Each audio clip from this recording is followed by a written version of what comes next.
I'll never forget the moment my mother said it. Your kids should be grateful they even get to eat here.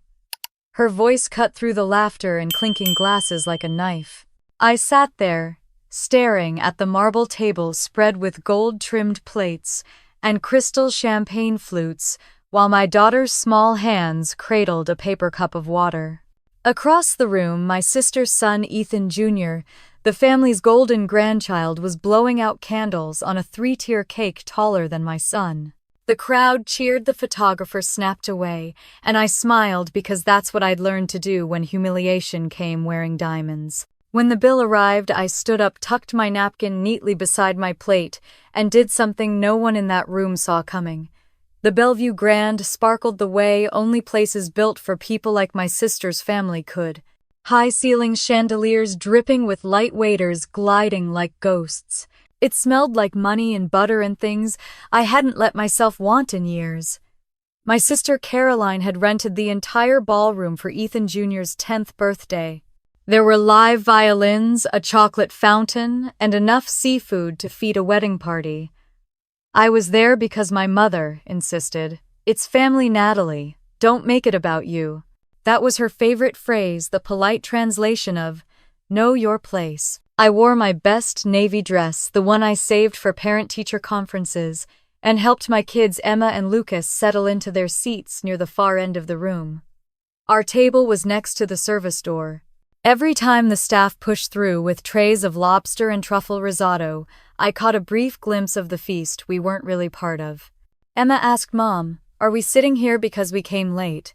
I smiled and told her yes, though we'd been early. My mother's eyes had flicked over us when we arrived, taking inventory of every cheap detail. She'd barely nodded in greeting. The Daltons, Caroline's in-laws, sat at the head table talking loudly about ski trips and real estate. Caroline looked perfect as always, hair pinned in glossy waves, diamonds flashing on every finger. Her husband Eric had his arm draped over her chair like a trophy ribbon. When he caught my eye, he smiled in that way rich men smile at waitresses who've spoken out of turn. I looked away. Emma and Lucas had matching blue gift bags at their place settings. Inside were coloring books with the restaurant's logo. Every other child at the main table got gold boxes, tied with ribbon, smartwatches, and gift cards spilling out like party favors from a royal celebration. Halfway through dinner, my mother leaned toward me. "Don't let your kids eat too quickly," she said softly, her smile fixed for the guests. "It's embarrassing when they act like they've never seen real food." I wanted to tell her that real food didn't usually come with a truffle garnish or a price tag higher than my weekly grocery bill, but I stayed quiet. Silence was safer. Across the room, Caroline was laughing as the servers rolled out a second cake, this one made entirely of chocolate and edible gold. The crowd applauded again. Lucas clapped too, until my father looked over and frowned. The boy's hands fell to his lap. When the waiter brought out our plates, the difference was impossible to ignore. Everyone else received thick steaks and grilled shrimp. My kids and I were given smaller portions, child plates, the waiter whispered awkwardly. "Cold pasta, no garnish." I tried to make it seem normal. "Eat up, sweetheart," I said, forcing cheer into my voice. "It's delicious." Lucas poked at the noodles. "Why is it cold?" I told him. "Maybe that's how fancy people liked it." My mother's voice drifted down the table loud enough for nearby guests to hear. "Some people just aren't used to fine dining." Laughter followed. My cheeks burned. The pianist switched to a love song and champagne glasses were raised. Caroline toasted to family success, thanking her parents for always believing in us. My mother dabbed her eyes with a linen napkin, proud as ever. My father leaned back in his chair, his Rolex glinting under the lights. "This," he said to Eric, "is what hard work looks like. You've given us something to brag about." His gaze flicked briefly toward me, then away, as if I were a distant cousin who'd wandered in by mistake. By dessert, Emma's eyes were drooping. She'd barely eaten. "Mom," she whispered, "can we go home? I feel weird." I wanted to scoop her up and leave right then, but I knew walking out early would give them one more story about my bad manners. So I smiled through the ache in my throat. The violinists played can't help falling in love while the servers cleared plates.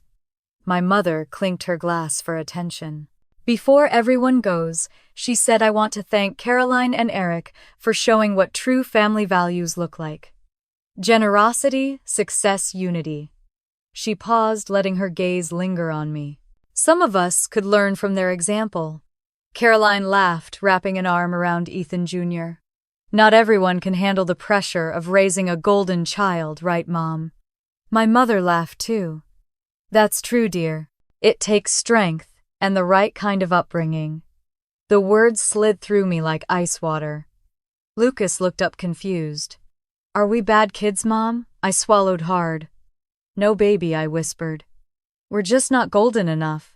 When the bill arrived, the waiter set it discreetly beside my father. I saw his eyebrows rise. 15,432, he murmured, impressed. Eric chuckled. Well, I guess that's what royalty costs. My father turned to Caroline. We'll settle it later, sweetheart. Then to me, you can contribute something modest, of course. The room quieted, waiting for my response. I stood, smoothing my dress. Of course, I said, pulling my wallet from my purse. I'll pay for my share. I handed my card to the waiter. For my kids' leftovers, I added. You can handle your feast. The silence that followed was electric. Someone dropped a fork. Caroline's mouth opened, but no sound came out. My mother's face flushed pink. Natalie, she hissed, don't be dramatic. I smiled. I'm not. Just settling the bill for what we ate. I signed the receipt, left a tip larger than they deserved, and motioned to my children. Emma stood first, clutching her brother's hand. Lucas looked up at the mountains of uneaten steak on the other tables. Can we take ours home? He asked softly. No, sweetheart, I said. Let's leave it for the people who really need leftovers. The waiter, bless him, hid a smirk. We walked past the pianist, past the photographers, past my mother's stunned expression, frozen mid-smile. The air outside was cold and sharp, a relief after the heavy perfume of the dining room. My car was parked a block away. As we walked, Emma slipped her hand into mine. Mom, she said, why do they treat us like that? I didn't answer right away. The streetlights blurred in the reflection of my tears. Because I said finally they forgot what love is supposed to taste like. When we reached the car, I buckled them in and sat behind the wheel, staring at the steering wheel until my hands stopped shaking. My phone buzzed, a text from Caroline. You embarrassed everyone tonight. Mom's furious. Don't bother showing up for Christmas. I stared at the screen until the words lost meaning. Then I typed back, wouldn't miss it for the world. I put the car in gear, drove home in silence, and promised myself something simple and dangerous. Next time they laughed at my children, I'd make sure they choked on it. As I carried the kids to bed later that night, I found Emma's coloring book from the gift bag. On the last page, she'd drawn a table with 2 plates and written in her uneven handwriting, Mom's dinner, Luke's dinner, both good. I ran my fingers over the crayon lines and felt something shift inside me, not just anger but clarity. My family believed kindness was weakness. They'd forgotten that grace could also be a weapon. They thought they'd humiliated me.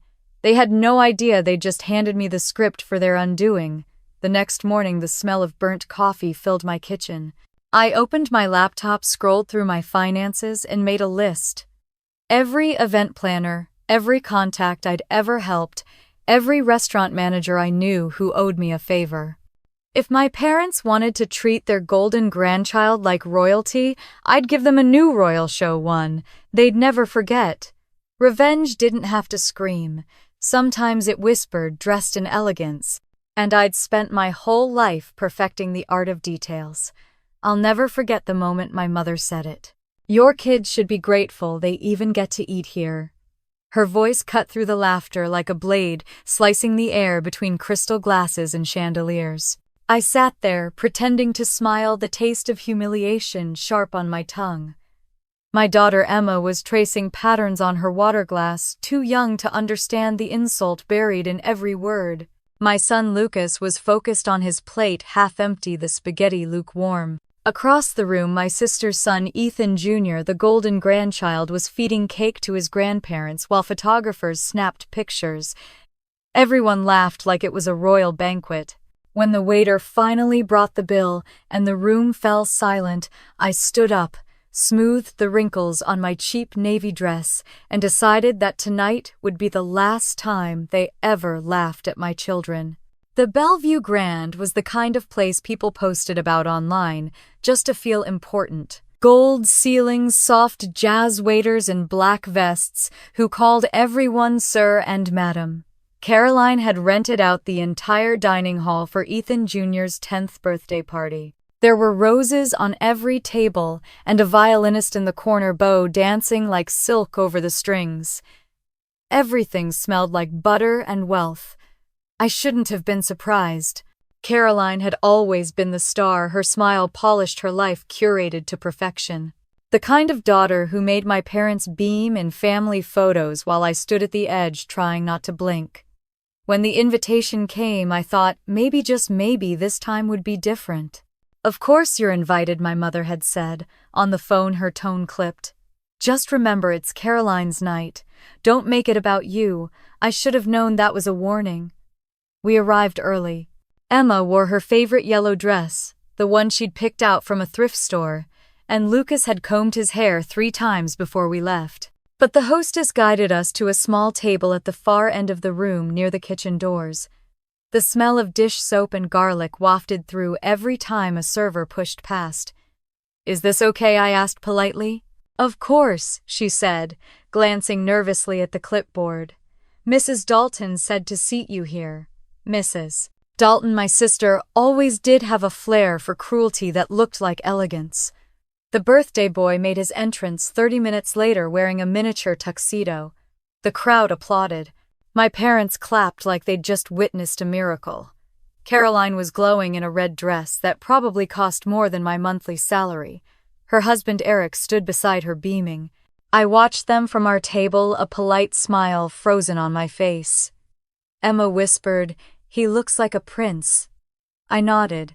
"He sure does." I didn't say what I was thinking, that princes are only as kind as the queens who raise them. The servers rolled out plates of filet mignon and lobster risotto for the main tables. Our plates came last, smaller portions already cooling. "Sorry, ma'am," the waiter murmured, clearly embarrassed. "We're short on the main course. The kitchen's preparing extra, but Mrs. Dalton said, these are fine for now." My stomach clenched. My mother's laughter carried across the room. "Natalie, dear," she called, her tone dripping with amusement, "I hope your kids don't mind simple food. They should be grateful they get to eat here at all." Caroline laughed, covering her mouth with her hand like a debutante. Eric whispered something to my father, and they both chuckled. I looked down at my plate, willing my hands not to shake. Lucas pushed his food away. "Mom, it's cold." His voice was small, careful. "Eat what you can, baby," I said quietly. "We'll get something warm later." Emma tried to smile, but her eyes were glassy. "Why does Grandma always say mean things?" I didn't answer. I just reached across the table and squeezed her hand. Halfway through dinner, Caroline stood to make a toast. "Here's to family," she said, raising her glass of champagne. "To love, to success, to giving our children the best life possible." My parents clinked glasses, with her glowing with pride. My mother wiped an imaginary tear. "You make us so proud, Caroline." She glanced at me and added, "Some people just aren't cut out for this kind of life. But that's okay. Every family needs balance." The crowd laughed softly, not quite understanding the jab. I did. I felt it like a slap. The violinist switched to "Can't Help Falling in Love." Waiters brought out a second cake, chocolate with gold dust and edible pearls. Ethan Jr. blew out the candles and everyone cheered again. My father's arm was draped around my mother's shoulders, the picture of adoration. For a moment I wondered if they even remembered my kids' birthdays. The last one they'd attended was Emma's first.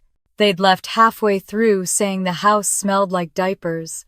When the bill arrived, the waiter set it discreetly beside my father. He skimmed it, eyebrows rising. $15,432, he said, almost impressed. Eric grinned. "Worth every penny." My father chuckled. "We'll settle up later, son. We can split it among the guests." He turned toward me. You can contribute something modest, of course. The words were casual, but the message was clear. The real guests meant them. The leftovers were us. Something inside me snapped quiet but sharp. I stood my chair scraping against the floor. Of course, I said, pulling my wallet from my purse. I'll pay for my share. The waiter hesitated, but I handed him my card anyway. For my kids' leftovers, I added, you can handle your feast.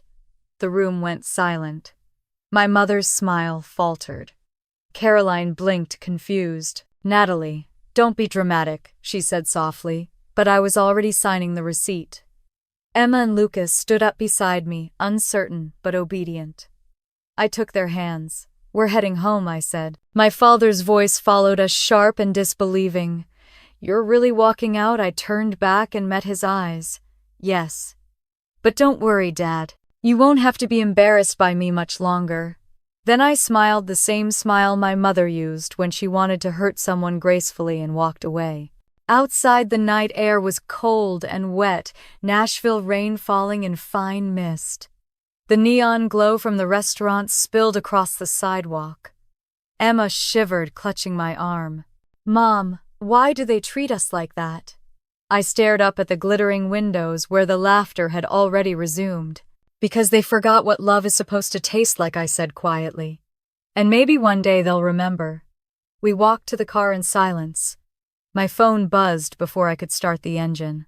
A message from Caroline. You embarrassed everyone tonight. Mom's furious. Don't bother coming to Christmas. I stared at the screen until my reflection blurred in the rain-streaked glass. Then I typed back, wouldn't miss it for the world. I slipped the phone into my purse and started the car. Back home, I tucked the kids into bed. Emma mumbled something in her sleep, and Lucas clung to his stuffed bear. I sat in the kitchen staring at the receipts and the faint lipstick stain on my wine glass from the dinner. I thought about my mother's smirk, my father's indifference, my sister's perfect life. They'd spent years pretending kindness was weakness. But they'd forgotten that quiet people remember everything. I opened my laptop, fingers hovering above the keyboard. For years, I'd written lesson plans, budget spreadsheets, lists of groceries. Tonight, I started a different kind of list. Every contact I had, every favor owed, every detail I could use. My parents believed power came from money. I knew better. Real power was patience, and mine had finally run out. Somewhere deep inside, beneath the humiliation and the ache, something colder began to form. Not anger, clarity. Revenge didn't have to scream. It could whisper, deliberate, and elegant. I stared at the blinking cursor, and the words came unbidden. They laughed at my kids. Let's see who's laughing when the bill comes due. The rain was still falling when I woke up, soft and steady against the window. The smell of stale coffee drifted from the kitchen. Emma and Lucas were still asleep, their soft breathing the only sound in the apartment. I reached for my phone, hoping for something normal. A message from a student, maybe a grocery sale. But the first thing I saw was my mother's Facebook post. So proud of our golden family, it read. Underneath was a perfect photo from the night before. Caroline, Eric, my parents, and their shining grandson, all laughing in front of the $15,000 cake. My table, the one shoved next to the kitchen doors, was cropped out completely. I stared at it for a long time before I laughed. It wasn't humor, not really. More like exhaustion disguised as amusement. I put the phone face down and glanced at the shelf above the coffee maker. A small wooden box sat there, covered in dust. Inside was an old photo of me, Caroline and Grandma Ruth, taken in her garden when I was about 10. Caroline was wearing a tiara. I was holding a watering can. Grandma had her arms around us both. On the back, in her neat cursive, she'd written, "Kindness isn't weakness, sweetheart. It's power most people don't understand." I hadn't thought about her in a while. Maybe because thinking of her meant remembering everything that came before, the way our family had always split itself neatly down the middle, Caroline on one side, me on the other. When we were kids, Caroline got the piano lessons, the ballet classes, the new shoes every spring. I got the chores. "You're the practical one," Mom would say as she handed me the mop. "Caroline's our little star." Dad used to come home from the ward electricals office, pat Caroline's head, and say, "That's my business girl." He'd look at me and add, "Someone's gotta keep her grounded right." One winter, Caroline broke Mom's crystal vase. I took the blame because she begged me to. I thought that's what good sisters did. Mom didn't thank me, she just shook her head. "That's why you'll never stand out, Natalie," she said. "Special people don't take the blame. They take the spotlight." By the time we hit college, I'd stopped expecting fairness. I studied education because I loved it. Caroline went into business because Dad said she should. When she graduated, he bought her a BMW. When I graduated, Mom handed me a Bible. For guidance, she said, like I was lost. I got married young to a man named Mark who worked construction. He was kind, hardworking, and poor. My parents never forgave me for that. "You could have done better," Dad told me at our wedding. "You should have aimed higher." I thought love would be enough to prove them wrong. It wasn't. Mark left when Emma was 6 and Lucas was 4. My parents didn't offer comfort, just silence, and that same judgmental look that said, "We told you so." Still, I had Grandma Ruth. She lived 2 blocks away and never once treated my kids like charity cases. She baked with them, read to them, saved every drawing they made. When she got sick, I visited every weekend. Caroline came once, took pictures for social media, and left early. When Grandma died 3 years ago, I was the one holding her hand. I can still feel how small and papery her fingers were when she pressed something into my palm. "Don't let kindness blind you," she whispered. I didn't understand it then. I thought she meant I should protect myself from people who take advantage. But now it felt like a warning I'd been too gentle to hear. The day of her will, reading, the whole family gathered in a mahogany-paneled office downtown. Her lawyer, Mr. Collins, was a polite man with gray hair and patient eyes. He cleared his throat and said, "Mrs. Ruth Ward has divided her assets equally between her 2 granddaughters." For 1 second, I felt seen. Caroline's smile tightened. My parents exchanged a glance. A week later, I received an email from Caroline's husband, Eric, with a revised estate statement. It claimed that Grandma's assets had been absorbed into the family company Ward Electricals for tax efficiency. My father called to confirm. "It's complicated, sweetheart," he said. "You wouldn't understand business matters." I remember hanging up, staring at the ceiling, and realizing that even in death, Grandma's fairness had been rewritten. The memory hit me hard that morning. I poured myself another cup of coffee and tried to focus on my lesson plans. But my inbox pinged. A new email from Collins and Reed Law Group. The subject line read, "Your grandmother's personal belongings." My heart stuttered. I opened it. "Dear Miss Ward," it began. "Following the final audit of Mrs. Ruth Ward's estate, an additional parcel of personal effects has come to our attention. If convenient, please contact our office to arrange collection." Attached was a scanned receipt dated 2 years ago, signed by my mother, acknowledging the initial transfer of estate property. My fingers tightened around the mug. Of course, Mom had been involved. She'd always been involved. I pushed the chair back and walked to the window. Outside, the rain had stopped, leaving the street slick and gray. I could see my reflection faintly in the glass, tired eyes, coffee cup in hand, the kind of woman my parents pretended didn't exist. I thought about every time they'd told me to be quiet, every dinner where Caroline was praised and I was corrected, every photo where I was cropped out or placed just far enough to the side. Maybe they thought I'd stay in that corner forever. I went to the kitchen counter and opened Grandma's box again. Beneath the photo was a folded envelope I'd never noticed before, yellowed at the edges. I pulled it out carefully. Inside was a small brass key tied to a faded ribbon and a note written in Grandma's handwriting. "Some things don't belong in the wrong hands," it said. "Keep this safe, sweetheart. You'll know when it's time." I stared at the key until my vision blurred. It was tiny, old-fashioned, like it belonged to a jewelry box or a safe deposit drawer. My pulse quickened. I looked back at the email. Mr. Collins's office was downtown, less than 10 minutes from my school. Emma wandered into the kitchen, rubbing her eyes. "Mom, you're up early." "Couldn't sleep," I said softly. "Did you have a bad dream?" She shook her head. "I dreamed Grandma was baking pie again. She said to tell you she's proud." I smiled, even as my throat tightened. That sounds like her. After I sent the kids off to school, I sat at the table, the key cool in my palm. Maybe it was nothing, an old memento, some jewelry Caroline didn't want. But something in my gut said otherwise. Grandma Ruth had been deliberate in everything she did. If she'd left this for me, it meant she knew I'd need it someday. I opened my laptop and replied to Mr. Collins's email. "I can stop by after work," I typed. My hand hovered over the keyboard before I added, "Thank you for holding on to her things." The cursor blinked at me like a heartbeat. I hit send. Outside, the clouds began to thin, pale sunlight cutting through the gray. I picked up the brass key again, feeling its weight.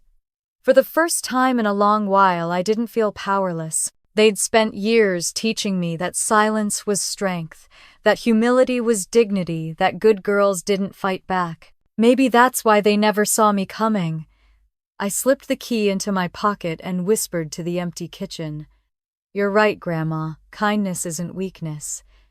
Then under my breath I added, "It's the perfect disguise." The air inside Collins and Reed smelled like polished wood and dust. I'd passed the building 100 times on my way to work, but never had a reason to walk in until today. The receptionist smiled politely, but her eyes flicked to the envelope in my hands, as if it carried ghosts. Maybe it did. "Mrs. Ward," said a voice behind me. "Mr." Collins appeared in the doorway, looking older than I remembered from Grandma's funeral hair, thinner posture. A little stooped, but his tone still warm. "Thank you for coming in." He led me into a quiet office, lined with books that looked too old to open. On the desk sat a small brown parcel, sealed with thick tape, and my name typed neatly across the front. "Your grandmother left this with very clear instructions," he said. "She told me to hold it until you were ready." "Ready for what?" I asked. He hesitated. "She didn't say, only that you'd understand when the time came." My fingers brushed the package. For a second, I swore I could smell her perfume, lavender and vanilla, faint but familiar.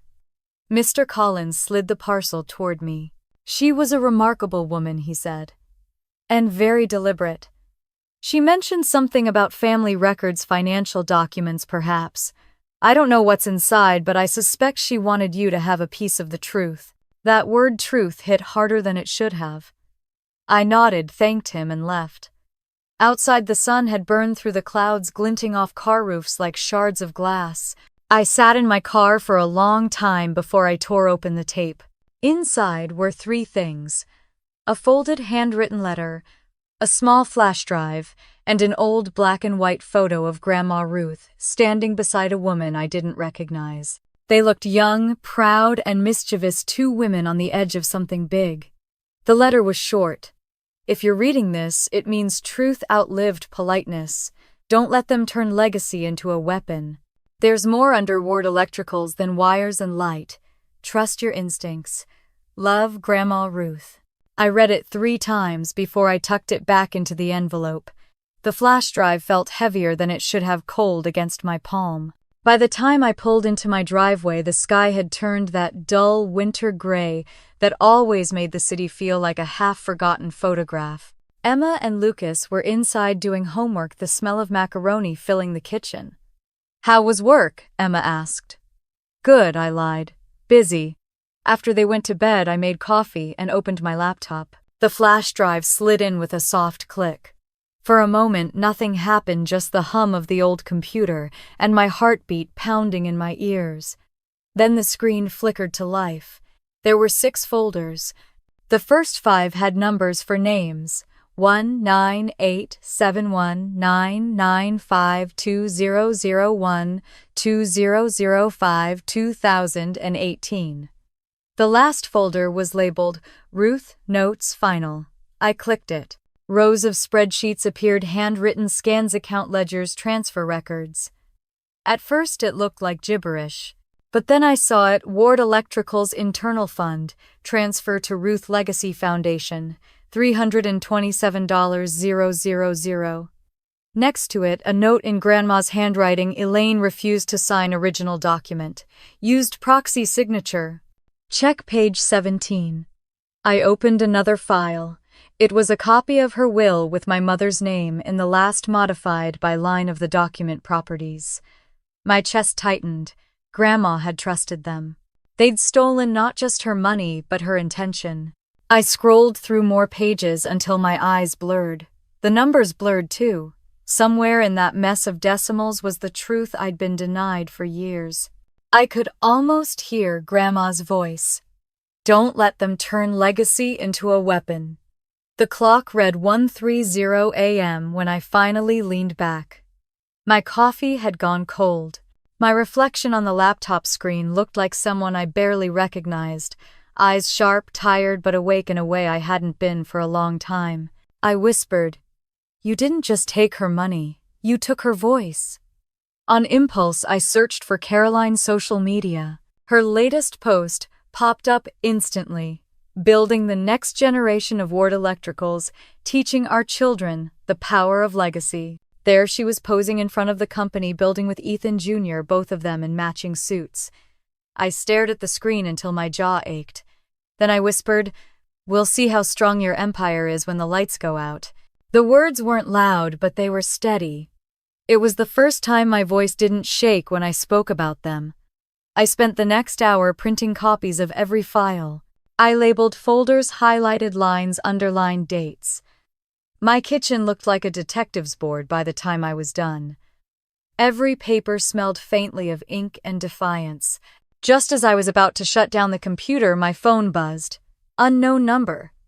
I hesitated before answering. "Is this Natalie Ward?"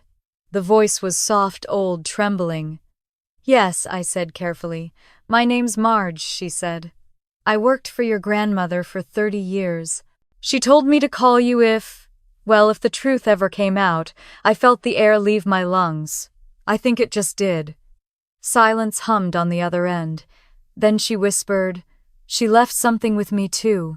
Something that didn't belong in your mother's hands." "What is it?" "I think you should see for yourself. Meet me at the Riverside Cafe tomorrow evening at 6. The corner booth. I'll be the one with the red scarf." "Why now?" I asked. "Because she said it's finally safe to talk." The line went dead. I sat there for a long time, the phone still warm in my hand. Outside, the wind had picked up, rattling the kitchen window. My notes fluttered on the counter like restless ghosts. I looked at the printed spreadsheets, the flash drive still plugged in, the old photo of Grandma Ruth beside the mystery woman. Something deep inside me clicked into place, a cold, deliberate certainty. They'd built their empire on secrets and stolen signatures. But I had the receipts. Before going to bed, I opened a blank email. Subject: meeting follow-up. Dear Mr. Collins, I'll need to review page 17 of the transfer document first thing tomorrow. Thank you for your time. I hovered over the send button, then added one last line. P.S. Grandma was right, truth really does outlive politeness. When I finally hit send, the quiet in the apartment felt different, not peaceful, charged, like the air before a thunderstorm. I shut off the lights, the glow from the laptop still casting a faint reflection on the window. My own face looked back at me, calm, unflinching. "They wanted silence," I said softly to the dark. "But I'm done whispering." I unplugged the flash drive, set it beside the letter, and turned toward the hallway where my children slept. For the first time in years, I didn't feel small. From now on, I murmured, I speak in evidence. The rain had slowed to a mist by the time I reached Riverside Cafe. The place hadn't changed much since I was a kid. Same wooden booths, same chalkboard menu, same faint smell of cinnamon and coffee. Grandma used to bring me here on Saturdays for pie and hot chocolate. I'd sit by the window watching the river twist through the city like a long silver ribbon. Now the same table by the window was occupied by a woman in a red scarf. She must have been in her late 70s, her hands trembling slightly as she stirred her tea. When she looked up and saw me, her eyes softened. "You look just like her," she said. I sat across from her. "You're Marge," she nodded. "Your grandmother's housekeeper for almost 30 years. But I wasn't just cleaning up after her. I was keeping things safe." She reached into her worn purse and pulled out a book wrapped in faded kitchen towel. When she set it down between us, I recognized it immediately, the brown leather recipe book Grandma used to write in every afternoon. I remembered its smell, butter, sugar, and old ink. "She told me to hold on to this, Marge," said her voice low. "She said Elaine, your mother, would throw it away if she found it. But she also said one day you'd come looking." I hesitated, my fingers hovering over the cover. "Why me?" "Because she trusted you," Marge said simply. "And because she hid the truth in her kitchen." My stomach tightened. "What truth? Open it." The leather creaked as I lifted the cover. Inside, the pages were yellowed, covered in Grandma's looping handwriting. Lemon pie, chocolate cookies, pecan cake. But beside each recipe in the margins were tiny numbers written in blue pen, ratios, decimals, dates. I flipped to the lemon pie recipe. The note next to the sugar measurement read 3 tablespoons equals 3 accounts. My breath caught. Marge smiled faintly, watching me. She said the sweet ones hide the biggest secrets. I looked up at her. "These aren't just recipes, are they?" She shook her head. "They're transactions. Every ingredient, every line." She coded financial records into her recipes. "She told me she couldn't trust anyone at the company after your father and sister took control. She said if anything happened to her, this book would lead to the truth." I traced the ink with my fingertip. 3 spoons sugar. 3 accounts stolen. The words slipped out before I could stop them. "She wanted you to see the pattern," Marge said softly. "She used to tell me, Natalie has a brain for patterns. She'll see what others miss." The sound of rain tapping against the window filled the silence between us. For a moment, I wasn't in that cafe. I was 10 again, standing on a stool in Grandma's kitchen, covered in flour, while she showed me how to make her famous lemon pie. "Numbers matter more than taste, sweetheart," she used to say, tapping the measuring spoon on the counter. "They tell the real story." Back then I'd laughed. Now I felt the weight of every word. I turned another page.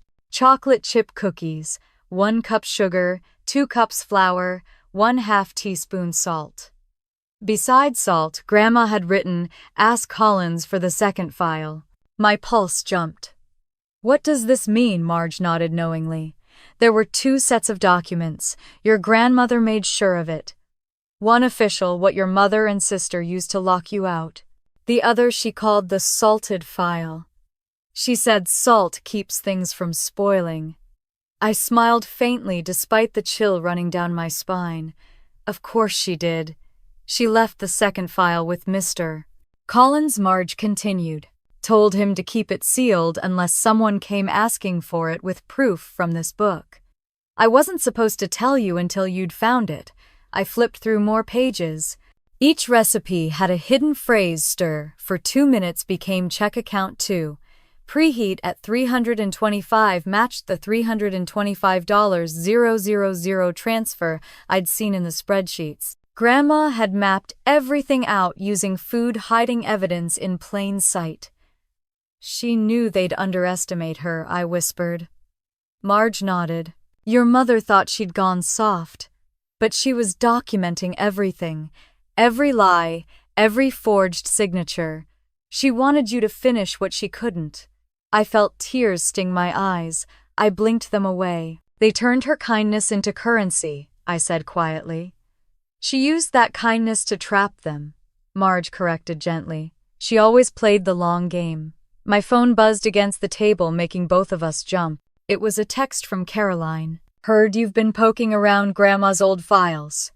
Be careful, Nat. You don't know what you're doing." I stared at the screen, then typed back, "If there's nothing buried, why are you so nervous?" When I looked up, Marge was watching me closely. She told me this might happen, that they'd come for you once you started digging. I slipped the phone into my bag. They can try. Marge reached across the table and touched my hand. Her skin was paper-thin warm. Your grandmother loved you more than anyone. She said you were her real legacy. Promise me you'll be careful. I will, she smiled sadly. Then take this and finish what she started. I took the book and held it to my chest. The leather was soft, the edges frayed. It felt like holding her again. Before I left, Marge reached into her coat pocket and handed me a small photograph. She told me to give you this too. It was a faded picture of my mother Elaine sitting in Grandma's office signing a document. Her face was calm, almost smug. In the bottom corner, the date and signature matched one of the fraudulent transfers I'd seen in the USB files. Proof.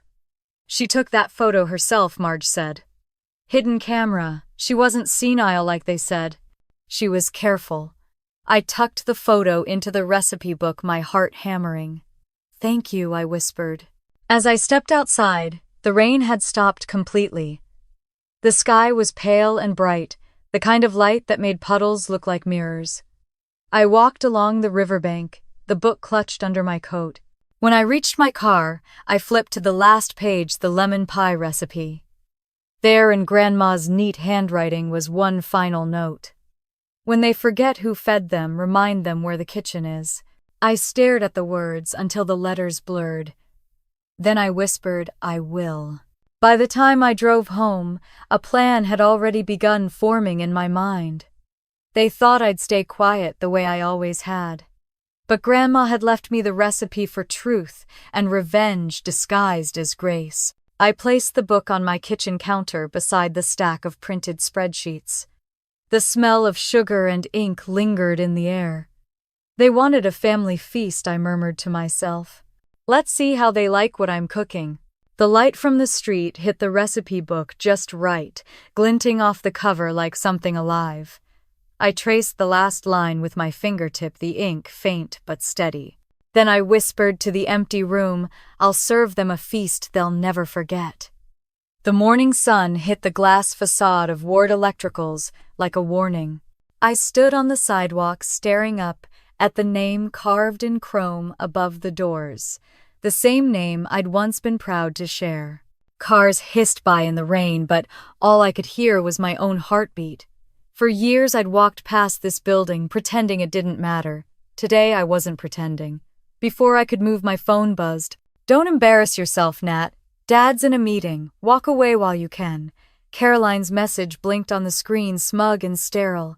I looked up at the logo again, squared my shoulders, and walked inside. The lobby smelled like money and lemon polish. Gold plaques lined the walls, each one engraved with words like integrity and innovation. I almost laughed. A receptionist greeted me, her smile cautious. Do you have an appointment, Miss Ward? Yes, I said, with Mr. Collins. Her eyes flicked to the clock, then back to me. I'll let him know you're here. 10 minutes later, Collins appeared in the doorway of his office, his tie slightly askew. Natalie, he said quietly, I didn't expect you back so soon. I set Grandma's recipe book on his desk. You said she left everything in plain sight. I think this proves it. He studied the worn leather, then opened it carefully. I pointed to the note written beside the lemon pie recipe. Add a pinch of salt, I said. For a moment he said nothing. Then he reached for the key ring on his belt and unlocked the small wall safe behind his desk. He pulled out a gray envelope, marked in Grandma's handwriting, the salted file. She asked me to keep this separate from the estate documents, he explained. Said it was only to be released if someone brought this phrase to me. My pulse quickened. What's in it? He opened the envelope and laid out the contents: transfer records, investment contracts, bank statements. I leaned closer, my eyes scanning the pages. $3.2 million. That was the total of Grandma's trust. After Mrs. Ward passed, Collins said, your mother and sister filed a motion claiming the funds needed to remain under company management. They presented a court order with your grandmother's signature authorizing it. I pointed to the document. This one, he nodded grimly. Yes, except I later found her actual signature didn't match. By the time I discovered the forgery, the money was gone. The room seemed to tilt for a second. I gripped the edge of the desk. So they stole it. Collins sighed. They funneled it through the company. A portion of it, $2.4 million, was invested into an expansion project Caroline managed. The rest, I can't trace without subpoena power. I stared at the numbers until they blurred. Every zero felt like a betrayal carved in ink. Your grandmother suspected this, Collins added. She told me she'd leave clues for you. Frankly, I didn't believe her. I exhaled, a bitter laugh escaping. She always knew they'd underestimate her. That was her advantage. He hesitated, then handed me a business card. There's someone who might help. Ethan Hayes. He was an accountant here until last year. Left under what you might call moral distress. I took the card. He'll talk to me, I told him you might call. That afternoon I met Ethan at a diner on the edge of downtown. He was younger than I expected. Mid-30s, sharp eyes, nervous energy. He slid into the booth opposite me and stirred his coffee like it owed him an answer. I remember you, he said. You came in once years ago with Mrs. Ward. She brought cookies. Her famous lemon pie, probably, I said, managing a smile. He smiled back faintly. She was kind. The only one in that family who said thank you. He paused. What do you need from me? The truth, I said simply. He pulled out his laptop and opened a folder of files. I backed up some records before I left. The official ledgers show transactions between Ward Electricals and the Ruth Legacy Foundation. But the internal copies, these have two sets of vendors. One real, one fake. The fake ones route money into a holding account under Caroline Dalton's name. My stomach turned. So it's fraud. Layered and deliberate, he said. If your mother signed off, it's conspiracy too. I slid Grandma's recipe book across the table. She tracked everything. Each ingredient matches the numbers in your spreadsheets. He scanned a few pages, whistled softly. She was brilliant, hidden in plain sight. She wanted justice, I said. I want proof. Ethan leaned back thinking. If we gather all this and present it to the IRS or state attorney, it'll blow up their empire. But we'll need more original contracts, timestamps, emails. That means getting inside. I can get inside, I said. They still think I'm harmless.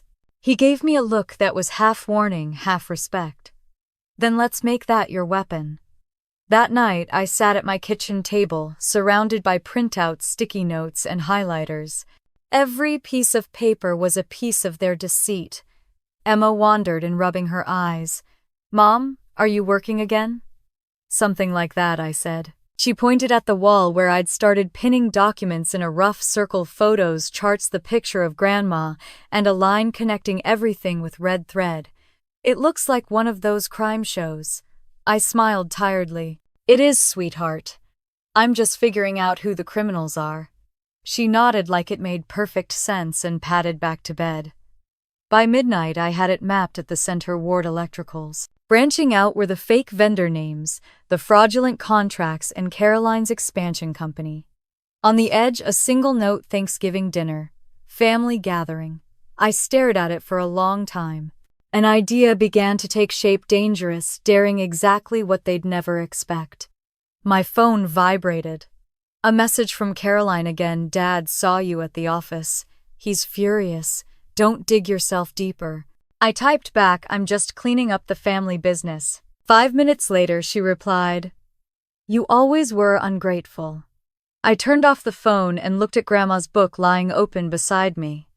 The lemon pie recipe stared back, her handwriting graceful and steady. When they forget who fed them, remind them where the kitchen is.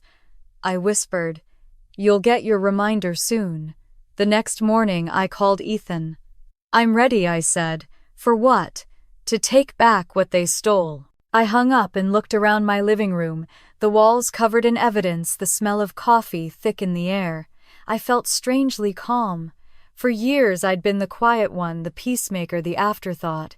But now, the silence had turned into strategy. As I picked up a photo of my family, I barely recognized the faces anymore. They looked like strangers wearing our last name. I placed it at the center of the board, drew a red circle around it, and whispered Lesson 1: never underestimate the quiet ones. I turned off the lights, the faint glow of the board reflecting in the window. For the first time in a long time, I didn't feel erased. I felt electric. The first cold wind of November carried the smell of wood smoke and cinnamon through the neighborhood. Nashville dressed itself in gold and rust, the kind of beauty that almost made you forget how easily things die in the fall. I stood at my kitchen counter, stirring cranberry sauce, watching the steam rise like a signal I wasn't sure I wanted anyone to see. My phone buzzed. "Mom says you should come for dinner this year. Let's make peace." Caroline's message glowed on the screen. The word peace made me laugh under my breath. In our family, peace meant pretending nothing ever happened. I wiped my hands on a towel and typed back, "Actually, I was hoping to host this year. My house, my cooking." Her reply came fast. "That's unexpected. Fine, Mom will be thrilled." Thrilled wasn't the word, but she would come. They all would, and this time they'd eat what I served. For 2 days I cleaned, cooked, and planned. I set the table with the same care my grandmother had once used to write her recipes, every detail deliberate. The turkey roasted in the oven, filling the house with the kind of warmth that made lies easier to tell. On the walls, taped behind framed photos, were 3 miniature cameras and a hidden microphone. Ethan had come by that morning to help install them. He'd frowned as he adjusted one behind the bookshelf. "You're sure about this?" "I'm past sure," I said. "They'll never confess unless they think they're untouchable. So tonight, I'll let them feel like gods." He looked at me for a long moment. "You sound just like your grandmother. She raised me well," I said, sliding the last camera into place. Now as the doorbell rang, I smoothed my apron and exhaled. The house smelled like butter and burnt sugar, familiar, comforting, deceptive. My mother walked in first, wrapped in her fur coat, pearls gleaming. "Natalie," she said, her voice dripping with surprise. "You've outdone yourself. I didn't think you could manage something like this." I smiled. "You always underestimated me." Caroline followed with Eric and their perfect son, Ethan Jr., who immediately complained about the smell. "It's not like Grandma's house," he muttered. Caroline shushed him, handing me a bottle of wine worth more than my car. Then came my father, late of course. He stepped in, looking around like a man inspecting real estate. "Let's keep tonight civilized," he said. "Oh, it will be, I promised." Dinner began with polite conversation and practiced smiles. I served the turkey, the stuffing, the mashed potatoes, each dish set down like a move on a chessboard. The camera light blinked softly behind a stack of books. Caroline raised her glass. "To family," she said, all teeth and gloss. "To family," I echoed, keeping my tone light. My mother cut into her turkey. "You've done well, dear," she said. "Cooking suits you. It's simple work, but respectable." "Simple," I repeated. "That's one word for it." Caroline laughed. "Well, it's nice that you finally found your calling. Not everyone's built for business." I met her eyes. "And not everyone's built for honesty." The fork froze halfway to her mouth. My father cleared his throat. "Let's not do this," I smiled sweetly. "Do what?" Caroline forced a laugh. "You always had that sense of humor, Nat." My mother's gaze sharpened. "Don't start something you can't finish." "Why would I start anything?" I said. "You've all been so generous with the family's resources." Her hand tightened around her wine glass. "What's that supposed to mean?" "Just an observation." The conversation turned to Caroline's new expansion project, a luxury office complex her company had built with suspiciously familiar funds. She talked about it, proudly unaware every word was being recorded. "Mom and Dad were amazing through it all," she said. "They believed in me even when others didn't understand the numbers." "I bet Grandma would have loved to see that," I said quietly. My mother snorted. "Your grandmother had sentiment, not sense. We built this company on strategy, not feelings." The air in the room tightened invisible threads, pulling every sound taut. I poured myself another glass of wine and said softly, "Then it's a good thing she left her strategy with me." Caroline blinked. "What does that mean?" I stood wiping my hands on a napkin and picked up the remote from the counter. It means it's time for dessert. The TV on the wall flickered to life. Slides appeared, scans of bank transfers, signatures, photographs. The image of my mother signing documents in Grandma's office filled the room. My father's voice faltered. Caroline's fork clattered against her plate. I turned to them slowly. I thought it'd be nice to share some family history during dinner. To remind us where the money really came from. Caroline shot to her feet. What the hell are you doing, hosting? I said. You told me to. My mother's face turned white. You can't prove anything. Can't I? I tapped the screen. Every transfer, every forged signature, every charity investment, all tied back to Ward Electricals. Grandma called it her salted truth. She left it for me to serve. My father slammed his hand on the table. Enough. I didn't flinch. No, Dad. Enough was $3 million ago. For a moment no one spoke. The only sound was the faint crackle from the fireplace. Then my mother hissed, "You think anyone will believe you? We did this for the family. You did it for your pride," I said evenly. Caroline's voice trembled. "You're destroying everything we built." I laughed softly. "You built it on someone else's grave. I'm just tearing down the tombstone." My father tried again, his tone calm, rehearsed. "We can fix this, Natalie." Quietly. "There's no need to make it public." "Oh," I said, tilting my head. "It's already public. Every word tonight has been recorded. Cameras, microphones, everything. You've been performing beautifully." Caroline's face crumpled. Eric muttered a curse. My mother's hand trembled around her glass. For the first time, my father looked old. I reached for the pumpkin pie and set it gently in the center of the table. "Dessert, anyone?" No one moved. I smiled. "The leftovers are yours now." Then I picked up my coat and walked toward the door. Behind me, the silence broke into chaos. Caroline shouting, my father demanding answers, my mother sobbing into her napkin. Outside, the night air hit me like freedom. The streetlight gleamed on the small drive in my pocket, holding hours of recorded truth. Through the window, I could see their reflections, 3 people arguing over a kingdom already burning. I walked to my car, breath fogging in the cold. For years, I'd dreamed of being heard. Tonight, I didn't need their ears. I had evidence. As I started the engine, I looked back at the house one last time. The windows glowed warm and golden, just like every Thanksgiving before. But inside, nothing was left to be thankful for. "They finally saw what they turned me into," I whispered. I placed the drive beside me on the seat. The streetlights flickered in its silver shell like tiny flames. Tomorrow it would all come out, the forged documents, the embezzlement, the lies. "Happy Thanksgiving," I murmured, pulling away from the curb. "Let's see what the world thinks of your family feast." I woke up to sunlight cutting through the blinds and the smell of cold coffee on the nightstand. For a second, I thought it had all been a dream. The dinner, the confrontation, the look on my mother's face when the truth came spilling out like wine on white linen.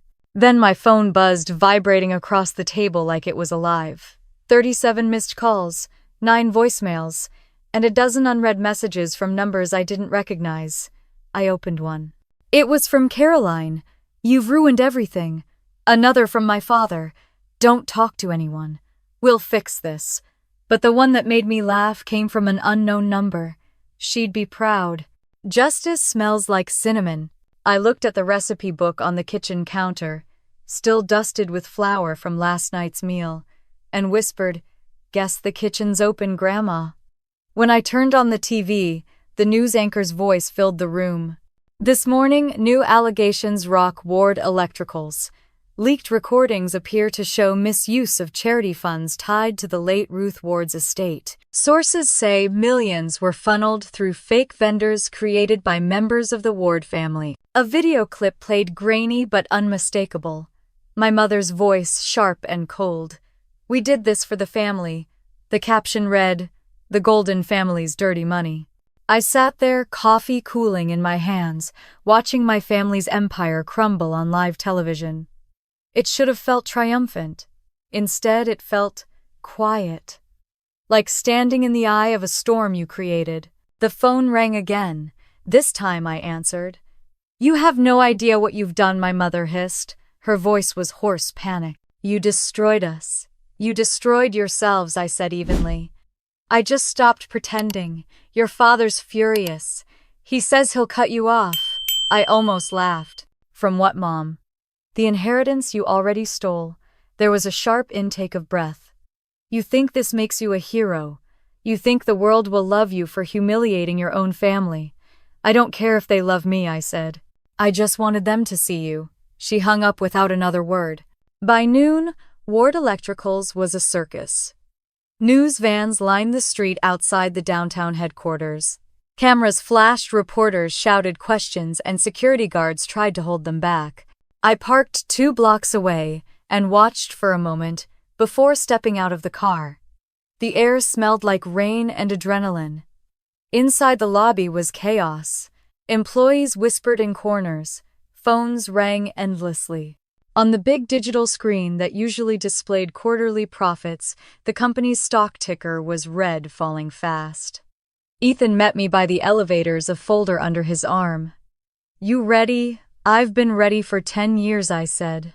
Mr. Collins was waiting upstairs, calm as ever. "We'll deliver the file copies to the press once we confirm the board's next move," he said. "They're trying to deny everything, of course." "I'm counting on it," I said. When the elevator doors opened, the noise hit me, first raised voices, overlapping excuses. Caroline stood near the reception desk in a navy suit, cameras pointed at her. She was smiling, that politician's smile, the one she used to use on our parents. "There's been a misunderstanding," she said to the reporters. "These allegations are false. Our family has always valued integrity." I stepped forward. "The misunderstanding," I said loud enough for the microphones to catch, "was thinking you could bury the truth." The crowd turned. Flashes went off. Caroline's smile shattered. Security moved between us, but I didn't stop. I kept walking until I stood a few feet away from her. "You forged signatures, Caroline. You stole from Grandma's charity and called it strategy." Her face went white. "You don't know what you're talking about. I have every document, every recording, even the one where Mom says she did it for the family." She opened her mouth, then closed it again, her throat working like she'd swallowed glass. Reporters shouted questions, cameras blinked, and for the first time in my life, my sister had no words. Inside the boardroom, the noise died. The door shut behind us, sealing us in. My parents were already there. My father sat at the end of the long mahogany table, his jaw tight, his eyes bloodshot. My mother stood beside him, her pearls slightly crooked, her expression brittle. "You humiliated me in front of the entire city," my father said. His voice was low but dangerous. "Do you know what you've done to our name?" I pulled out a folder and set it on the table. "I know exactly what you did to Grandma's." Caroline's voice cracked. "I did it for you. For Dad. You both said we needed to keep control of the company." My mother's voice rose. "We kept this family alive." I looked at her. Really looked at her. This woman who had built her world on appearances and lies. "No," I said quietly. "You fed on it. You drained it until there was nothing left." My father slammed his hand on the table. "Enough. This is family business, and you've turned it into a spectacle." I met his gaze. "Family business? You mean theft, fraud, lies." He stood abruptly, his voice breaking for the first time. "I signed those documents because your mother said Ruth wanted it that way. She told me it was all above board." Elaine turned to him, furious. "Don't you dare put this on me." I froze, the pieces clicking together in my mind. My father's guilt, my sister's obedience, my mother's control. It had always been her, Elaine Ward, the perfect wife, the ruthless strategist, the architect of it all. "You pushed them," I said softly. "You made them believe it was for the family, but it was always for you." She glared at me, voice trembling with rage. "Everything I did was to protect us." "No," I said. "You did it to protect your reflection." Silence hung heavy in the room. My father sank back into his chair, suddenly looking smaller, older. Caroline covered her face with her hands. I gathered the files, stacking them neatly. Grandma's legacy will go back to the charity where it belongs. Every cent. You can fight it, but it's over. My mother's voice was barely a whisper. You'll really destroy your own family, I looked at her, calm. No, Mom, you already did. I'm just making it honest. When I turned to leave, my father called after me. Natalie, I paused in the doorway. The difference between you and us, he said, is you'd burn everything just to be right. I smiled without turning around. No, Dad, I'd burn everything to make it clean. Outside the air was sharp and cold. The press was still waiting, but this time I didn't hide.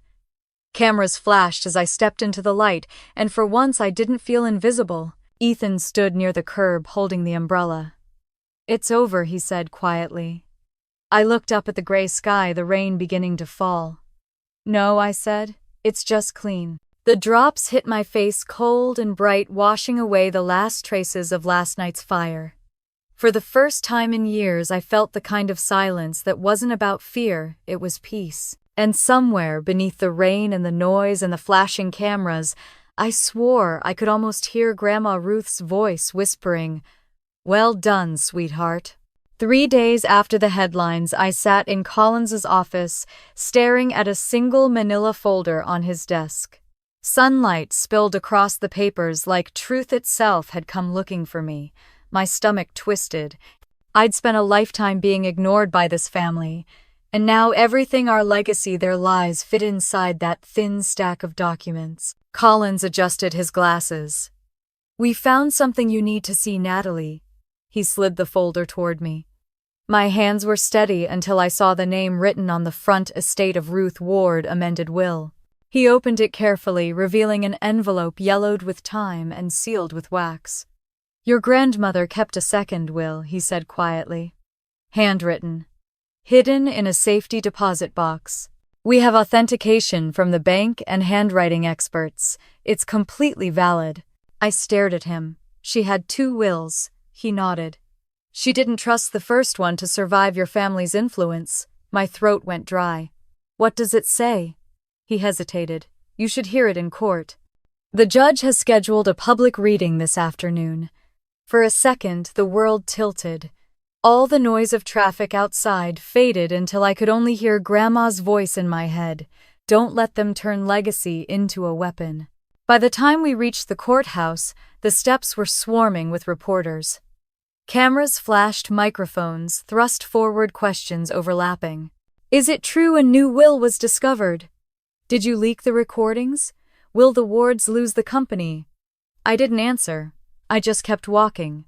Inside, the courtroom smelled faintly of paper and polish. My parents sat on one side, Caroline beside them, pale and furious. My father's hands clenched and unclenched on the table. My mother avoided my eyes. Collins stood before the judge, the sealed envelope in his hands. Your Honor, this document was secured in a private deposit box under Mrs. Ruth Ward's name. It has been verified and witnessed. We request it be read into record. The judge nodded. Proceed. Collins broke the seal and unfolded the paper. His voice was calm, but the room seemed to hold its breath. To my granddaughters, Natalie Ward and Caroline Dalton, I leave my legacy equally on one condition: that it is managed with compassion, not greed. Should either misuse or misrepresent my gift, her share shall transfer to the descendant who honors kindness over wealth, Caroline gasped. My mother leaned forward, lips parting. Collins continued. Should any attempt be made to alter this, will I entrust my attorney to retain evidence of fraud and release it when necessary.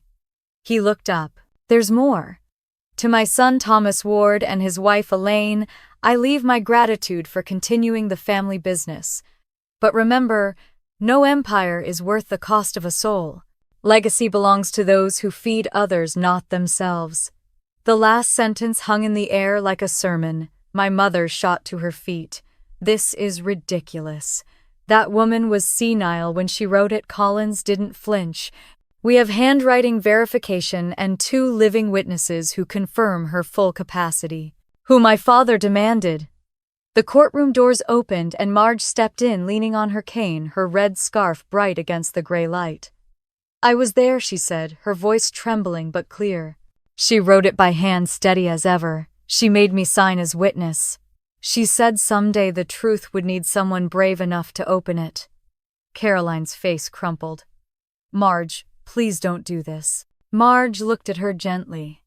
"She loved you, child. But love isn't the same as approval." The judge banged his gavel once for silence. "The evidence stands." Collins opened a second envelope. "Your Honor, accompanying the will was a sealed drive containing account ledgers, photographs, and a statement of fraudulent transfers from Ward Electricals into private accounts. The funds matched those reported missing from the Ruth Legacy Foundation." Caroline started crying. "I didn't know. Mom told me it was temporary." Elaine rounded on her. "Don't you dare blame me." My father's voice cracked. "Stop it, just stop." But the words couldn't patch the wreckage between them. Years of pretense, entitlement, and control were collapsing right there under fluorescent light. When Collins called Ethan Hayes to the stand, he produced the company's internal ledgers, each one matching Grandma's coded recipes. He explained how transactions had been hidden, vendors duplicated, signatures forged. Every lie had a number attached to it. The judge turned to my mother. "Mrs. Ward, do you deny authorizing these transfers?" Elaine straightened her lipstick, trembling. "I did what I had to do to protect our family." "By stealing from your mother-in-law's charity?" I asked. My voice came out steadier than I felt. She glared at me, eyes wild. "Everything I did was for you, for all of us." "No," I said quietly. "You did it for control." The gavel struck again, sharp and final. After reviewing the evidence, the judge spoke. "The court recognizes the handwritten will of Ruth Ward as valid. All assets diverted under fraudulent pretenses will be returned to the Ruth Foundation for Compassion, with Natalie Ward appointed as trustee. A full investigation into Ward Electrical's financial misconduct will proceed immediately," the courtroom murmured. Cameras flashed. For the first time, I felt the weight of the moment settle in, not as victory but as release.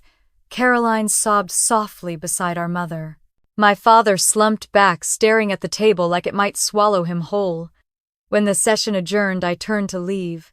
But something made me stop at the door. My mother sat there, shoulders hunched, pearls askew, a faint smear of mascara on her cheek. She looked smaller somehow, like the woman who had ruled my life was finally human. She whispered without looking up. "Are you happy now?" I paused. "No, Mom, but I'm free." Outside, the courthouse steps were crowded with reporters again, their questions blending into white noise. Collins walked beside me, shielding me from the chaos. "It's done," he said. I looked toward the sky, pale and bright, the air crisp with early winter. "It's finally clean." A reporter called out, "Miss Ward, do you have anything to say to your family?" I turned toward the cameras. "Only this: kindness isn't weakness." My grandmother knew that. I just wish they'd believed her before they lost everything. Flashbulbs exploded like lightning, but for once the light didn't blind me. I stepped off the marble steps, the city humming below. In my hands I carried the worn recipe book, its cover soft from age. I ran my thumb over the last note she'd written and smiled through the ache in my chest. Grandma had left me more than an inheritance. She'd left me the truth and the courage to serve it hot. The morning news droned softly in the background while I stared into a cup of cold coffee. "Authorities have frozen all Ward Electrical's assets pending further investigation," the anchor announced, her voice almost casual. "Sources confirm that Elaine Ward faces possible charges of fraud and embezzlement. Her daughter Caroline Dalton has resigned from her position amid public backlash." I turned the TV off. The quiet felt heavier than the scandal itself. I thought justice would feel clean like air after a storm. Instead, it felt like standing in a room full of broken glass. You can see everything clearly, but it still cuts when you move. My phone buzzed with a message from Ethan. "You did it. It's over."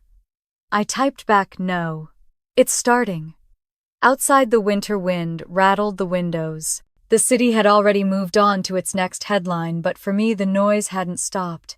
I was still inside the echo of everything that had fallen apart. That afternoon, I met Collins and Ethan at his office. The blinds were half-drawn sunlight, slicing across the desk where stacks of papers waited. Collins gestured to them. "These are the recovered assets. The Ruth Foundation can officially reopen under your management." "I'm not a businesswoman," I said. "I teach second graders how to spell and tie their shoes." Collins smiled faintly. "That's exactly why she trusted you. You understand care more than control." Ethan leaned forward. "The foundation deserves someone who remembers what it was meant for, feeding families, helping single mothers. We can rebuild it, Nat. Make it clean again." I looked at their faces, both waiting, both believing in something I wasn't sure I could carry. Finally, I nodded. "Then we do it right this time. No secrets, no ward power plays, just help." The first week was chaos. Reporters kept calling, donors wanted answers, and the internet did what it always does, turned pain into spectacle. But among the noise came something unexpected: letters. They arrived in torn envelopes, wrinkled postcards, even handwritten notes slipped under the foundation's door. "You made me believe in fairness again. My mother lost everything to people like yours. Thank you for showing them they can't win forever. I watched you stand up for your grandmother, and for every woman who stayed quiet too long." I read each one, slowly tracing the words like they were stitches closing a wound. A few days later, someone knocked on my door. When I opened it, Caroline stood there. She looked nothing like the sister who'd mocked my clothes and my choices. Her hair was unwashed, her face pale, her expensive coat wrinkled at the sleeves. She tried to smile. "You're hard to reach." "I've been busy," I said, stepping aside. She came in and looked around the small apartment like she was visiting another planet. "I lost everything," she said quietly. "Eric's gone. The house, the car's gone. Mom won't speak to me. I know I don't deserve forgiveness, but I needed to see you." I folded my arms. "Why?" "Because I need to understand how you didn't hate me enough to destroy me completely." I studied her face. "Because that's what you and Mom would have done." Her lip trembled. "She loved you more, didn't she?" I shook my head. "She loved who we could have been, both of us." Caroline sat down, covering her face. For the first time, she didn't look like the golden child. She looked like a lost one. "I thought money meant power," she whispered. "But it's just noise. When it's gone, you can finally hear yourself." I sat across from her, the silence between us softer than I expected. Before she left, I handed her an envelope. "When you're ready, there's a place for you at the foundation. Not as a ward, but as someone who's trying to make things right." She stared at me, eyes wide. "You'd trust me after everything." "No," I said gently. "But Grandma would have wanted me to give you a chance." The next morning, my phone rang again, this time from an unknown number. A nurse's voice came through, steady but careful. "Miss Ward, your mother was admitted last night. Mild stroke. She's stable but weak." For a moment, I couldn't breathe. Then I found myself driving across the city, headlights streaking through the rain. At the hospital, my father was sitting outside the ICU, hands clasped together like he was praying to someone who'd long stopped listening. He looked up when he saw me. "She's been asking for you." Through the glass, I saw my mother, pale against the white sheets, her eyes closed, the oxygen tube looping around her face. For years, she had filled rooms with her voice. Now she was silent. I hesitated at the doorway, then stepped inside. Her eyes fluttered open. "You came," she whispered. I nodded. "Of course I did." She tried to smile, but it trembled. "You won, Natalie." I sat beside her and took her hand. It felt so small, so fragile. "No one wins in a family that eats itself," I said quietly. A tear slipped down her cheek. "I wanted to protect you. By breaking everything, I didn't know another way. I wanted to tell her how much pain she'd caused, how many years I'd lost trying to earn her love." But the words stayed behind my teeth. There was nothing left to prove. She closed her eyes again, and I stayed there until her breathing evened out. Later that night, I sat alone in the parking lot, the city lights blurring through the rain. Grandma's words echoed in my head. You can't fix what's broken by breaking it more. I took the recipe book from my bag, the cover worn and soft. I'm trying, Grandma, I whispered. When I got home, I called Caroline. There's an opening at the foundation. The community kitchen. It's long hours and no salary yet, but it's honest work. There was a pause on the line, then a quiet sob. I'll be there Monday. Good, I said. Let's make her proud. A week later, I stood outside the new Ruth Foundation kitchen, a modest brick building with a hand-painted sign and the smell of soup drifting into the winter air. Inside, volunteers laughed, the sound warm and alive. On the wall hung a framed photo of Grandma Ruth smiling in her garden. Underneath it, a brass plaque read, "Kindness isn't weakness."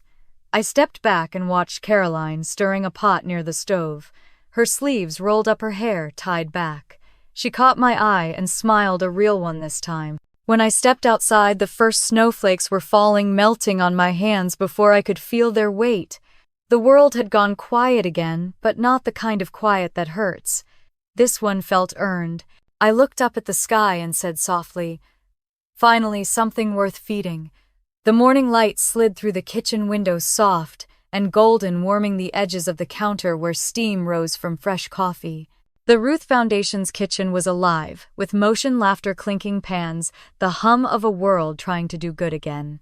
Volunteers packed boxes of food for shelters, a boy with freckles spread peanut butter onto slices of bread, and someone in the corner started humming a tune that sounded like home. I stood at the counter, holding a photo of Grandma Ruth. Her smile, that calm certainty in her eyes, it made me feel like she was still here, supervising quietly from somewhere above. For the first time in months, the air didn't feel heavy. Then Collins appeared in the doorway, coat draped over his arm. "You've been hard to track down," he said, smiling. "You're always in this kitchen now." "I like it here," I said. "It feels honest." He nodded and handed me a small envelope. "This came to my office this morning. No return address, but I'd recognize that handwriting anywhere." I took it, and my breath caught. The letters curved, softly, trembling slightly at the edges. Elaine Ward. My mother's name. I turned the envelope over in my hands for a long time before opening it. Inside was a folded piece of stationery, faintly smelling of her old rose perfume. The first line nearly undid me. "I spent my life building walls made of pride and fear." Her handwriting was smaller than I remembered, uneven, like each word had to fight its way out.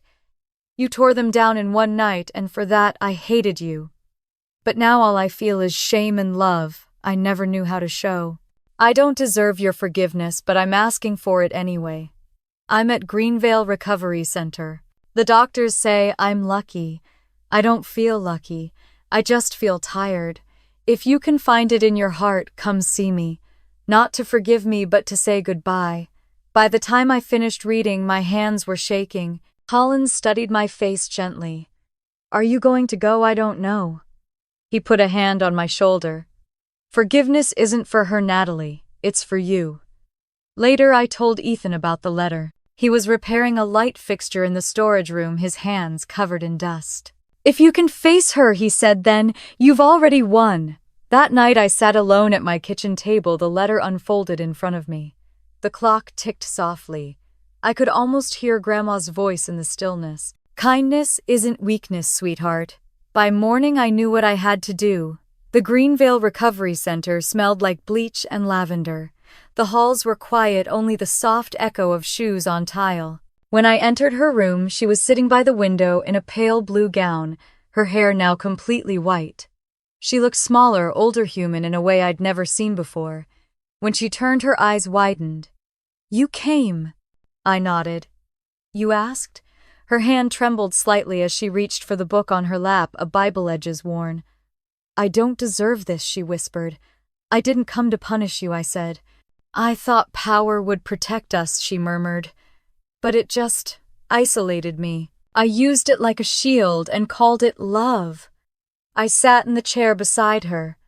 The light through the window washed her face in gold and shadow. "You taught me that silence was strength," I said softly. "But it was just fear pretending to be control." She looked at me, then really looked, and her eyes filled with tears. "Can you ever forgive me?" I reached for her hand, cool and fragile in mine. "I already did," I said.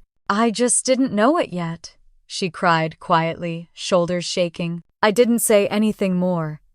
There was nothing left to fix, only to release. When I left, the wind outside was sharp but clean, the kind of cold that wakes you up instead of hurting. As I walked to the car, memories came in flashes. Grandma's kitchen, Caroline's laughter before it turned sharp, my mother's voice calling us in for dinner when the world still made sense. For the first time, those memories didn't ache, they just existed. A few days later, I visited the foundation's main kitchen again. Caroline was there, early sleeves, rolled up hair tied back. She was laughing with one of the older volunteers as they diced vegetables together.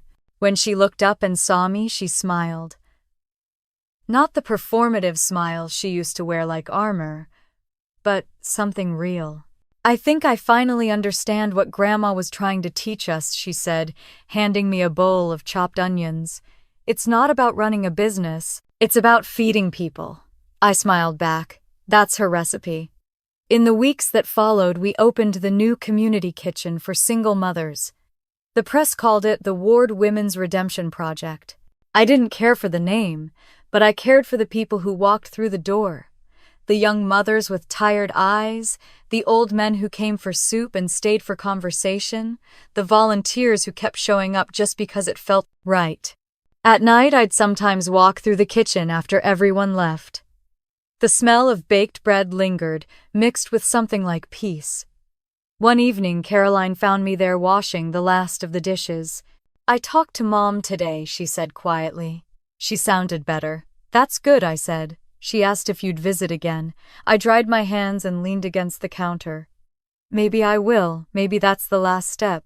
Caroline smiled faintly. "Forgiveness suits you." We stood there in the quiet for a moment, the hum of the refrigerator filling the space between us. A week later, we held a small memorial in the garden behind the foundation, a candlelight gathering to honor Grandma Ruth's birthday. The air smelled like cinnamon and rain. Volunteers, neighbors, even some old employees from Ward Electricals came. I lit a single candle and spoke, my voice calm and steady. My grandmother once told me revenge can make things right, but compassion makes them last. Tonight, I choose compassion. Marge squeezed my hand, eyes glistening. Ethan stood beside Caroline, both smiling softly. Collins nodded from the back, proud but quiet. When the candles flickered in the night, the wind carried the scent of sugar and spice through the garden. It smelled like her kitchen. Later, after everyone left, I stayed behind. The stars above Nashville shimmered faintly through thin clouds. I took Grandma's old recipe book from my bag, turned to the last blank page, and picked up a pen. In the same careful script she'd used, I wrote, "Add forgiveness to taste." I closed the book and set it beside the candle. The flame wavered, then steadied again. "Grandma was right," I whispered to the dark. "Kindness isn't weakness. It's the secret ingredient that keeps us alive." Spring came quietly that year. Nashville felt lighter, as if the air itself had been washed clean. The trees outside the Ruth Foundation stretched new green fingers toward the sky, and for the first time in a long time, I felt something like hope when I stepped outside. Every morning I walked down the same block with a cup of coffee in hand. The man who sold flowers on the corner waved a stray dog, followed me for half a block, and the women from the shelter greeted me by name. The world hadn't changed. Not really, but I had. Inside the foundation's kitchen, the hum of life never stopped. Pots clanged, voices overlapped, laughter echoed off the tiled walls. Caroline was already there when I arrived, tying her apron. She looked up with a grin. "You're late, boss. I prefer fashionably delayed," I said, setting down my bag. Ethan was at the far counter scribbling numbers on a clipboard. "We've got enough donations to open another community kitchen next month," he said. "That makes 3, I replied, trying to keep the disbelief out of my voice. "Grandma would have called that a miracle," he smiled. "Or good karma." Collins stopped by occasionally, less as a lawyer now and more as a friend. He always carried that same quiet pride, like someone watching his favorite story reach the final chapter. You know, he told me once, your grandmother didn't just leave a legacy. She started a chain reaction. Maybe she did. Maybe we all had. That afternoon after the lunch rush, Caroline and I slipped out for coffee at the little cafe across the street. The same one where I'd once cried over rejection letters and unpaid bills. Now sunlight spilled across the worn tables like forgiveness. Caroline stirred her drink absently. Mom called this morning, she said. She wants to volunteer at the foundation when she gets out of the recovery center. I raised an eyebrow. Really? She says she's learning how to listen. Her therapist told her that might take a while. I smiled faintly. Maybe she's finally ready to feed someone other than herself. Caroline laughed quietly. I used to envy you, you know. The way Grandma looked at you. The way you never had to fight for her love. I looked at her, softened by the truth in her voice. You think I didn't fight, I just fought differently. You wanted to be seen. I just wanted to be heard. She nodded. I don't envy you anymore. I just admire you. We both learned, I said, lifting my cup. The hard way. But we learned. Later that week, a boy knocked on my office door. He couldn't have been more than 12, holding a folded piece of paper. You're Miss Ward, right? That's me. He handed me the note. Thank you for helping my mom. She says we have food now and I can go back to school. When I looked up, he was already running off down the hall. I sat there for a while, staring at the messy handwriting, feeling something bloom inside my chest, a small, steady joy that didn't need an audience. A few days later, Marge came to visit. Her hair had gone completely silver, and she walked with a cane now, but her eyes still sparkled with that same mischief I remembered from childhood. Ruth would have been proud, she said, looking around the kitchen. You've kept the place alive. She's everywhere in here, I said. Sometimes I swear I can still smell her pie in the mornings. Marge chuckled. That's not her, sweetheart. That's you. You inherited her hands. I hugged her tightly before she left. She whispered against my shoulder. Legacy isn't what we leave behind. It's what we start that keeps going. That night, after everyone went home, I sat at my desk by the window, the city lights blinking beyond the glass. I opened my journal and wrote, revenge gave me closure. Forgiveness gave me peace. But rebuilding this gave me purpose. The next day, I received a call from my old school. The principal's voice brought back a flood of memories. Natalie, we're starting a community program for underprivileged kids. We'd love for you to teach part-time, maybe cooking, maybe life skills. The children could really use someone like you. I laughed softly. I think I could use them too. When I hung up, I caught my reflection in the window. I didn't look like the woman who'd walked out of that family dinner with shaking hands and fire in her chest. I looked calm, whole. A week later, I stood in front of a small group of kids in the foundation's kitchen. Today, I said we're going to make pancakes. But there's one rule: if you mess up the first batch, that's okay. Mistakes are how you find your flavor. They laughed, batter splattering on the counters, sugar spilling everywhere. Caroline walked in halfway through, shaking her head. You're teaching chaos. I'm teaching resilience, I said. Ethan leaned in the doorway, smiling. Looks like you've found your classroom again. By the time the pancakes were done, the kitchen was a mess of laughter and crumbs. One of the little girls tugged at my sleeve. Miss Natalie, she said shyly. Is this what family feels like? I swallowed the lump in my throat. Yeah, sweetheart, I whispered. Exactly like this. That evening, the sky turned amber over the city.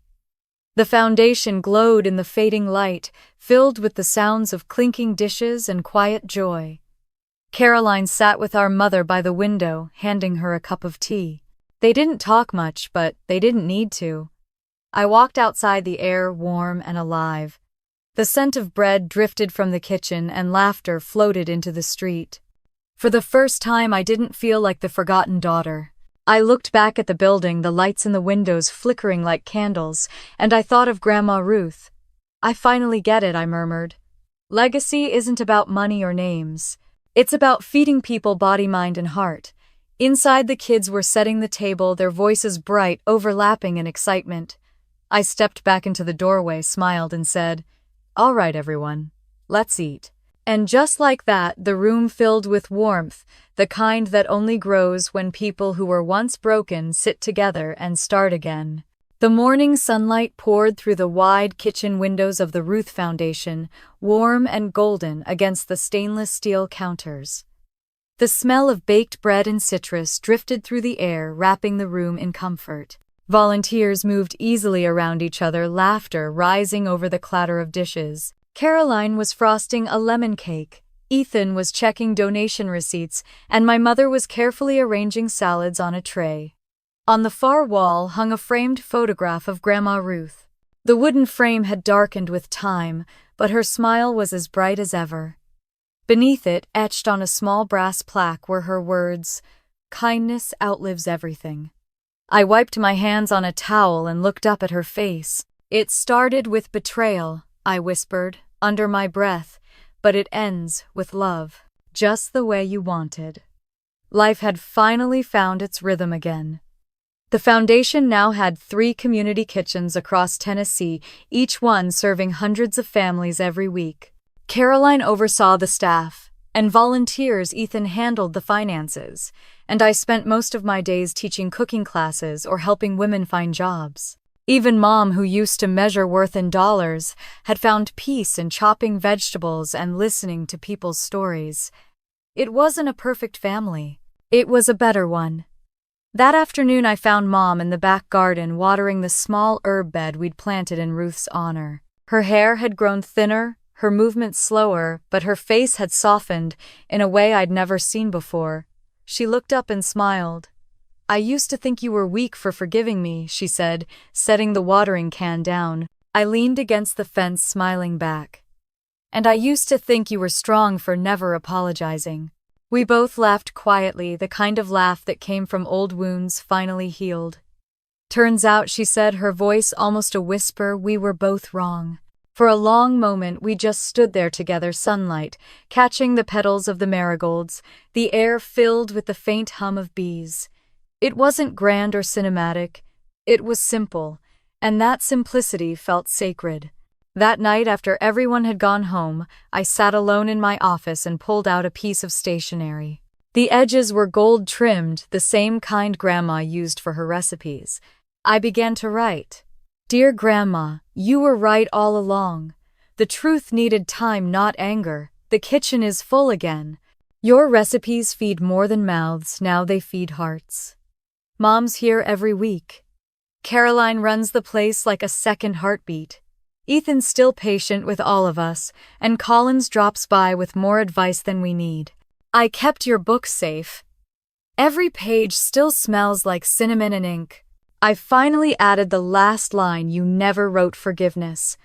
I folded the letter carefully and slipped it into Grandma's old recipe book. Then I carried it to the front hall and placed it in the glass case beneath her photo. It felt like sealing a promise. 2 days later, we hosted our annual summer gathering, a tradition we'd started to thank the volunteers. We called it Thanksgiving in July. Tables stretched across the courtyard, covered in white cloth and mason jars of daisies. Children ran between chairs, their laughter mixing with the smell of grilled corn and pie. Caroline carried out the lemon cake, Mom followed with a bowl of fruit salad, and I set down a platter of Grandma's famous chicken pot pie. "Same recipe," I said, smiling, as I handed Caroline a slice, just a different table. Mom lifted her glass. "To Ruth," she said softly, "for teaching us what family really means." Everyone raised their glasses, and for a moment I swear I could feel Grandma's presence in the breeze that moved through the courtyard, warm, steady, forgiving. When the crowd thinned and twilight began to settle, I slipped away to the back porch. The sky was washed in orange and lavender, the air alive with the hum of crickets. I leaned on the railing, looking out at the lights of Nashville flickering in the distance. It was strange how quiet peace could feel. Years ago, I would have filled this silence with anger, with plans, with thoughts of revenge. Now I just breathed. I thought of how it had all begun being told my children only deserved leftovers standing on the outside of my own family's feast. I'd believed then that revenge would make me whole again, but it wasn't vengeance that healed me. It was kindness, the same ingredient Grandma had baked into everything she touched. Behind me, I heard soft footsteps. Caroline joined me, wrapping a shawl around her shoulders. You know, she said if Grandma could see this now, she'd say, "You finally found your flavor?" I laughed quietly. She'd say we all did. As night settled, I went back inside and started cleaning up. The foundation's kitchen glowed under warm light, filled with half-empty plates and the scent of pie. I turned off the big lights, leaving only the small lamp above the stove, burning a golden glow against the dark. That light had become our symbol. Grandma's light. I stood there for a moment, hand on the switch, watching the soft flicker reflect off the silver pots and pans. "The kitchen's still open, Grandma," I whispered. When I stepped outside, the night air wrapped around me gently. The street was quiet, but through the windows, I could still hear faint laughter and clinking glasses, life continuing. I looked up at the stars and smiled. "If you've ever been hurt by the people meant to love you," I said softly to no one, "and everyone know this, your story doesn't have to end in pain. You can rewrite it just like I did. Revenge isn't always about making them pay.